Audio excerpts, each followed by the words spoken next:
Here's how to unlock exotic class items in Destiny 2, the final shape, as well as the dual Destiny mission. Here's everything you should have in order before getting started. A little time to kill, a duo with preferably good chemistry, communication. Brush up on caretaker symbols. In the description I've left a link to a spreadsheet just in case. A clock. More on this later. Now, in order to even begin, you must have progressed the final shape campaign and or completed it. Would need someone to confirm this down below, but you do need to be able to access all three of the overthrow sections in the Pale Heart. Now, you can do these in any order you like, it shouldn't matter. We started in the landing and just went linear. You need to complete Overthrow level 4 in all regions and defeat the final boss. Now, once you've cleared an area during that grace period, you're waiting to see this message in the bottom left corner of your screen. Now, these wizards can be in a number of places around that particular zone, so split up and look for them. In my experience, they've been around the areas where one of the major events would be, so try looking in those places first. Once done, move on to the next, and so forth. Once you've cleared all three and killed all three bosses for each overthrow. Oh, this one was chump change.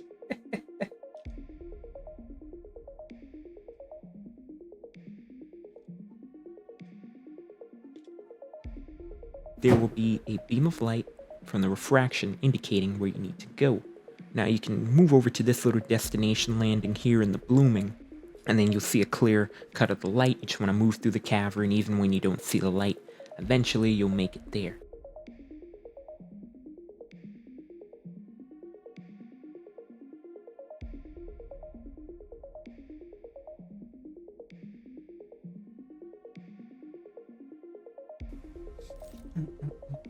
Wait here so we both see what's going on.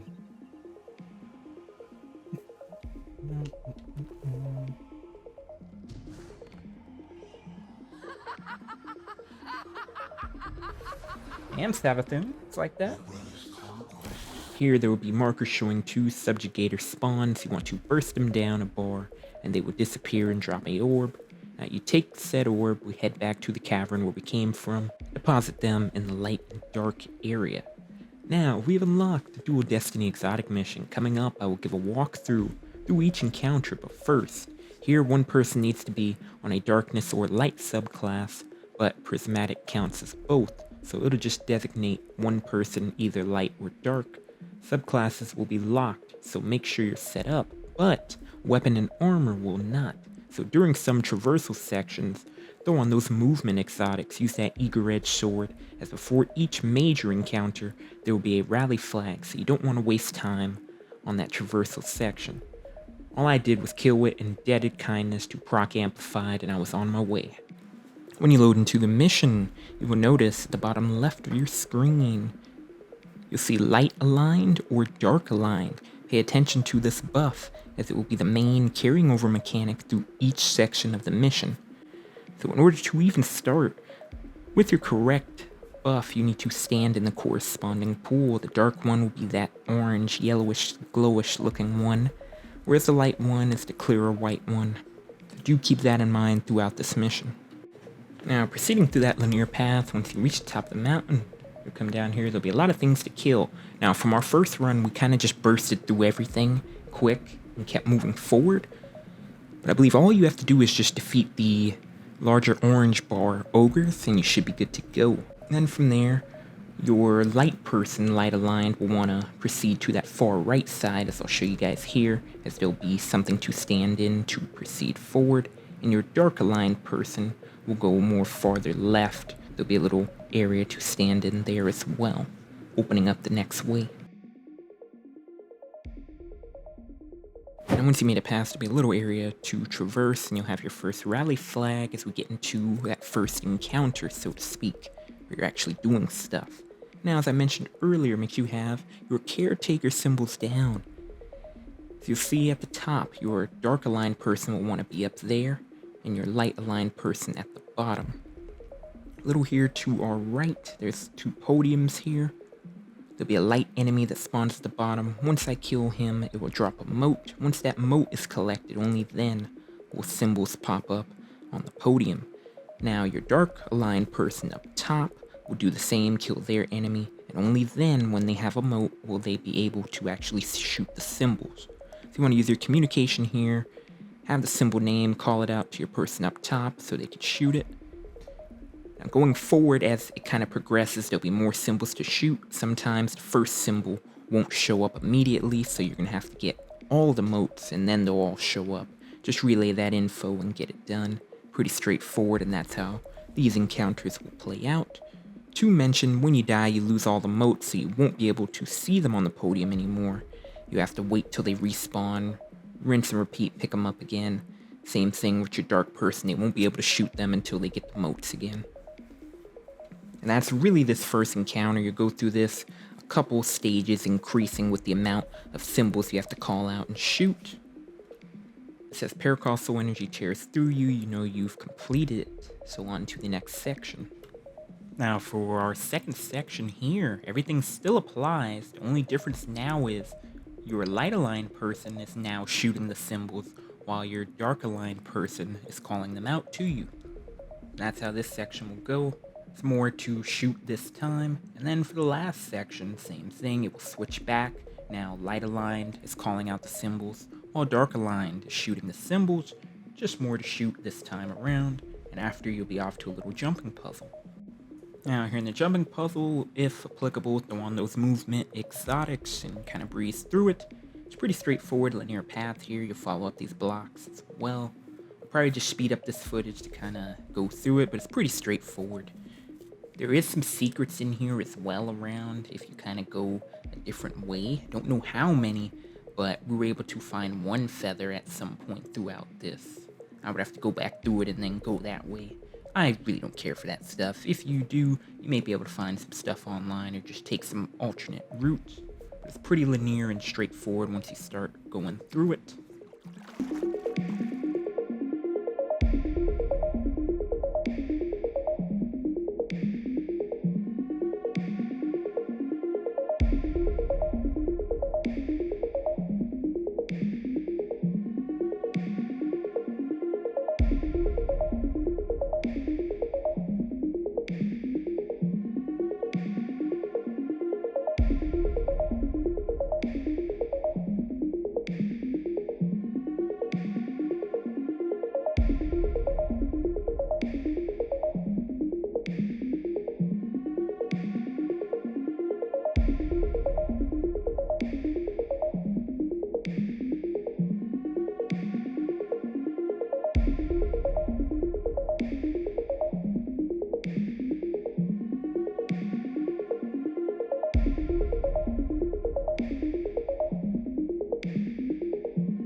Ooh, you made it. Once again, respective, aligned, stand in your things.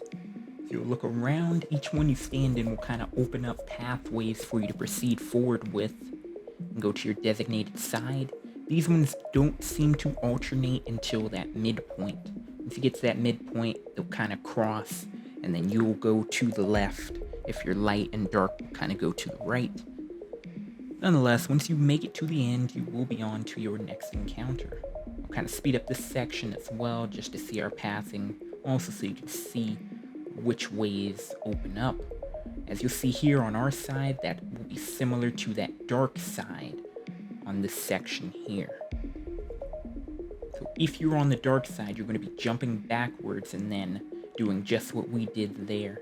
Now, I haven't been on the dark side to see from my point of view if you know, how we just went, if that's how it starts over there. I'm assuming it's kind of similar like that. Everything seems to alternate between each other based on what you're actually doing in here, which is kind of cool. It's a nice touch and dynamic they decided to do with it, which is nice.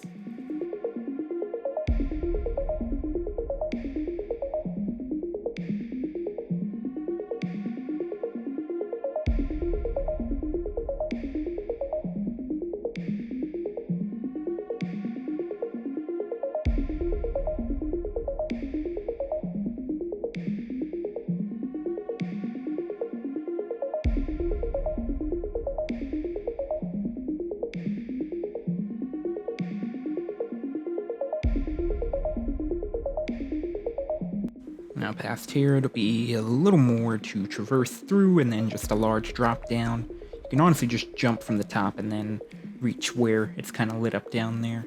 And then you'll be greeted with another rally flag.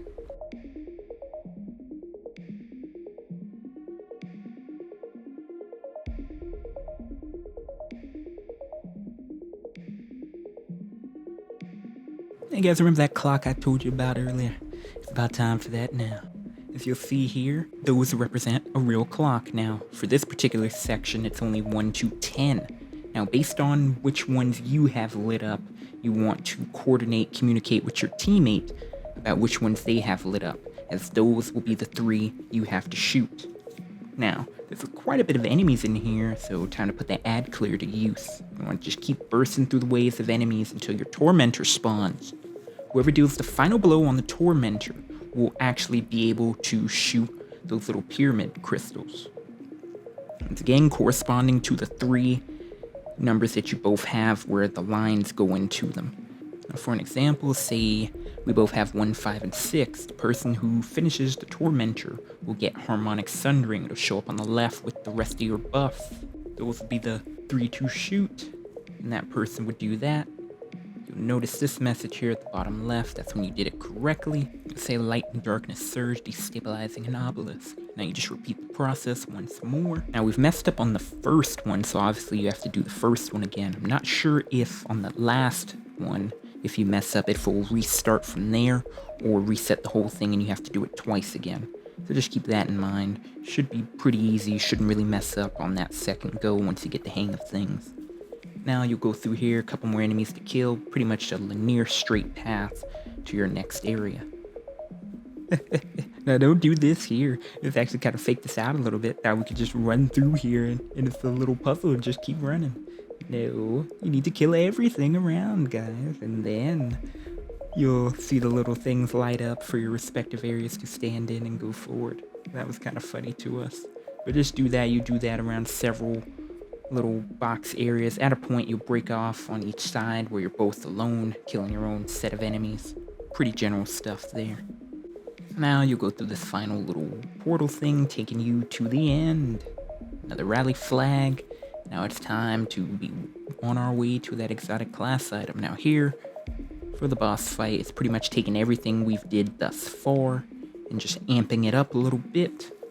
You'll come in, do DPS, burst health down a bit. There'll be some wizards around with the light and darkness to kill. Now someone will call up the symbols while the other one shoots them, the same general things. Now you'll actually see the symbols above the boss. You'll read them from top to bottom. And once you progress through all that, you'll notice those clocks on the side are open now. It was pretty much hard to miss. It'll be on left and right. You'll notice there's only 4 showing up at a time, but it's the full clock of 12 numbers. Now you want to coordinate with your teammate to see which one that you share. It'll only be one that you're shooting in this instance, and you do have to be quick as it keeps changing rather fast. Now, in the midst of this, if you actually get to that third one, you have to do this 3 times to lower the barriers and start being able to deal DPS to the boss again. If you mess up on that third one, it's going to reset you back to the beginning. So do keep that in mind based on how much time you have left.